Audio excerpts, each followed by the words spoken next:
This video is about how to recover your old deleted chats on WhatsApp without backup. Therefore, without wasting any of your time, let's jump to the video. So in order to recover your old deleted chats on WhatsApp without backup, you do not need to install any third-party application. All you have to do is to click and hold on this WhatsApp icon, then go to app info, go to storage and cache.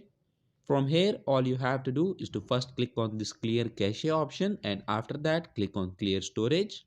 Once you have done that, close settings and go to your file manager.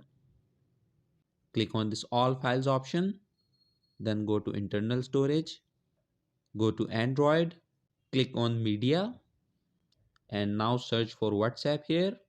Click on WhatsApp, go to this databases folder. So here you will see some files. So all you have to do is to select all these files, and once you have selected all the files, click on copy and go back to the previous folder and then go to backups. Now all you have to do is to paste all those files here, and that's it. Once you have done that, your deleted chats on WhatsApp will be recovered without backup. So that was it for this video, and I'll see you guys in the next one. Peace out.